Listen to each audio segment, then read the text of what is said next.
The dark morning sky was now turning into a light gray hue when someone announced, "Hey, what the hell are all those people doing up there?" As I looked up toward the rail, I could see what appeared to be a line of heads sitting along the horizon next to the boardwalk on the beach.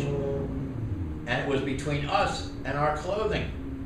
We spotted another group of people down on the beach, gathering just a few yards from our position in the surf, standing on the beach with their backs turned to us.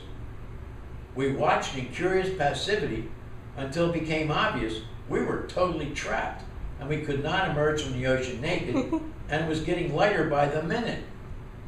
I organized everybody into 3 fire teams in the waist-high waves, assisted by Myra, who became our squad leader. The plan was simple. Make a fierce landing craft invasion. Marines call it firing a maneuver. You've seen it in the movie many times. At my command, we would charge. We would run out of the ocean, screaming like banshees, drop one at a time on the sand, pretend we were firing at the enemy in formation, taking turns, running, dropping, attacking, screaming, with our squad leader, Myra, screaming straight through the crowd, "Make a hole! Make a hole!" Just like we were making a movie. We were so fucking drunk. I mean knee-wobbling, commode-hugging drunk. It was a sight.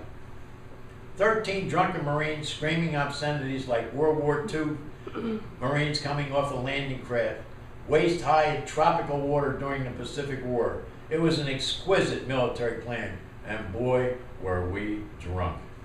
Anyway, we did it. We screamed, we ran, we fired, we dropped, we climbed the 2 boardwalk rails, we grabbed our clothes, we laughed like hell, we jumped into Sergeant Shay's Buick convertible, he swears he wasn't there, and we were safely out of town by the time anyone knew what happened or anybody could recover. We made the newspapers the very next day with the most hilarious headline I have ever seen. Naked vandals raid sunrise Easter morning church service. Oh my God. Well, that was one story, and that should give you some idea about what a normal Liberty call was like with Sergeant Unholy's. I never laughed that hard.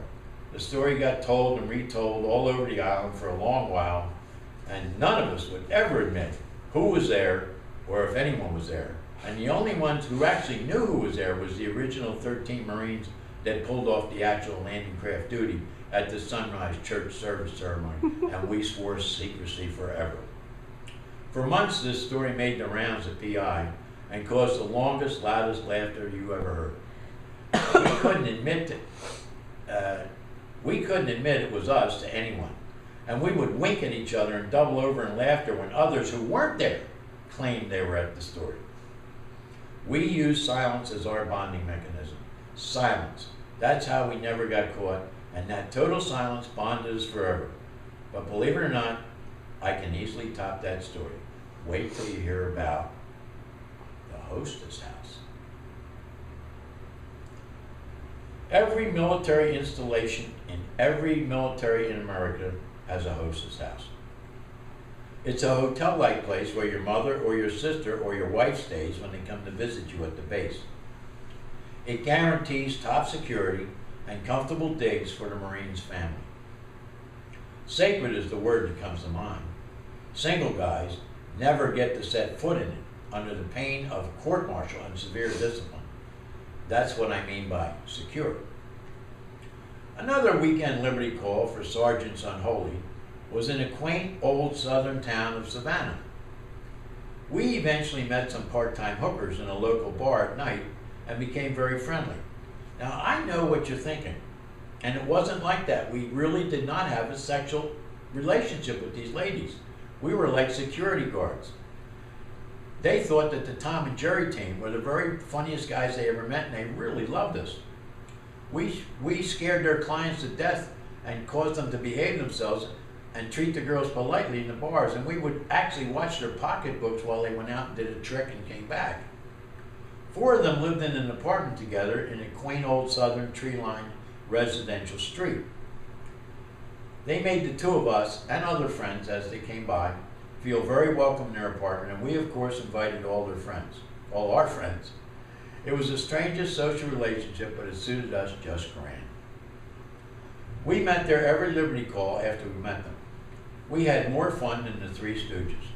We played any scam or any game that sprang into mind, including regularly picking up an MG sports car that was always parked across the street in front of us, and we would place it on the pavement between two trees so it could barely back and forth its way out. We lifted it up as a group in the middle of the night at least once a month, and we got away with it for a long time. The new year was approaching, and Jerry and I were getting ready to get out of the Corps during the month of January 1958, and he was getting out in the month of February 1958, about 1 week after I did. We were what is called short timers, and we were invited to a fancy off-base Marine Corps New Year's party near the main gate. We wanted to bring dates. We'd check them in a motel someplace and then go back to the barracks and get dressed up in our Marine Corps dress blues. So, after a discussion, we decided to invite the ladies from Savannah. And after a few beers, we decided to pretend that they were our wives. And guess where we decided they would stay for the night? You got it. The hostess house.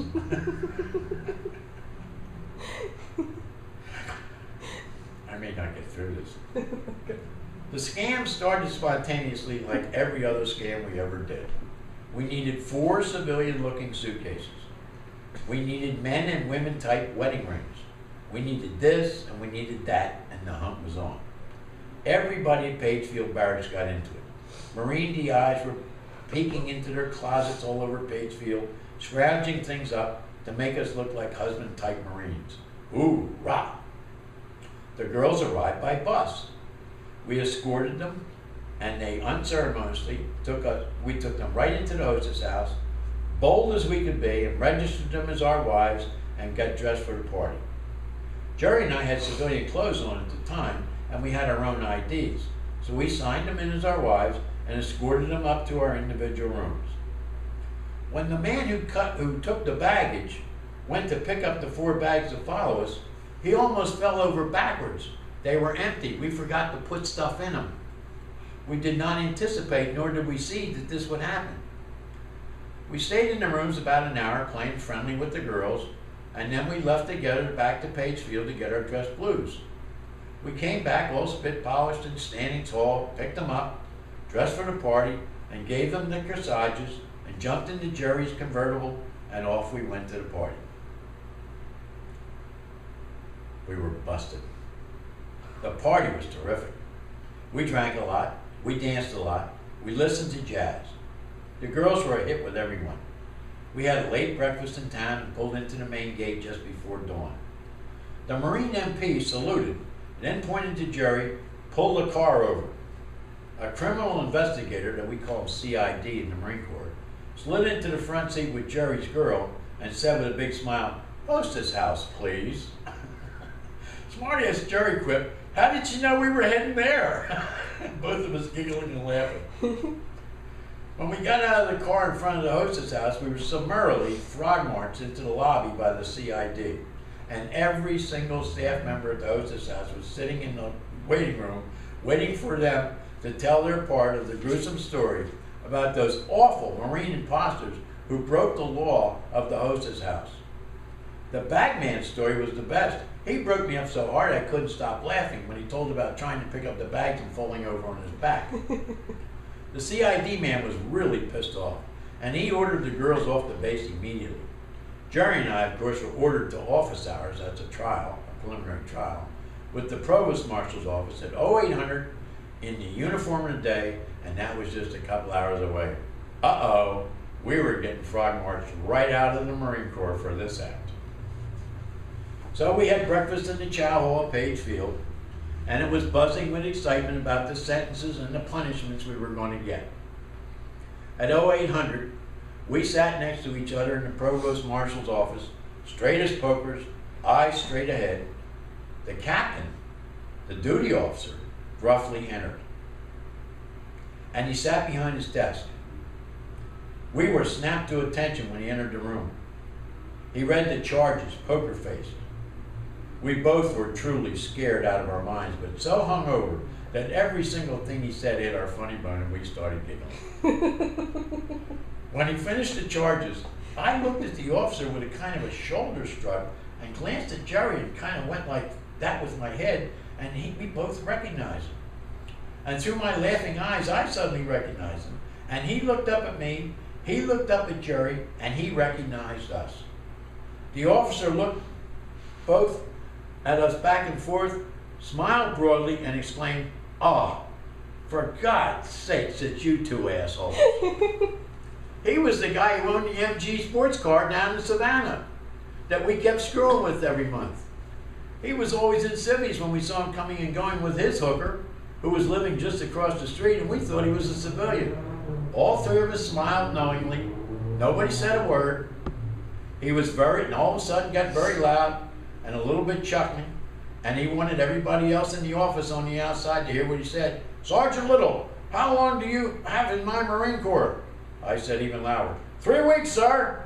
He said, "Sergeant Shea, how long do you have in my Marine Corps?" He answered just as loud, "4 weeks, sir." And he yelled as loud as he could so everyone outside the office could hear him while he was winking at us. "Then hurry the fuck up and get your asses the fuck out of my Marine Corps." And he added quietly, "And quit fucking with my car next time you're in Savannah. Good luck, Marines." We answered, "Aye, aye, sir," about-faced and smartly split from the building as quickly as our legs could move. We jumped into Jerry's car and we howled until we cried, all the way back to Page Field to the mess hall. The entire DI battalion was waiting for us, waiting to hear what happened. A few weeks of laughing later, Jerry and I shook hands goodbye. Both saying goodbye to each other and to the Marine Corps. He went south to Florida for a career as a first responder fireman in fire prevention and then on to college. I went north to the beginning of a brand new computer industry in downtown Philadelphia. I got a job at an insurance company. Jerry and I would meet up again many years later, and you'll hear some stories about that. We kept in touch often during our civilian lives. I really love Jerry. He knows it. He is a mirror of what I would be if I wasn't me. 3 months later at the insurance company. One boring day, another Marine working there, and he and I switched computers just after lunch to learn each other's jobs. The boss spotted us and yelled, "Who authorized you to do that kind of stuff?" He explained and he ran it, and I quit that very day, and I decided to go to college. The next part of this readings is called Part 2, My Civilian Life Begins. Get ready to have some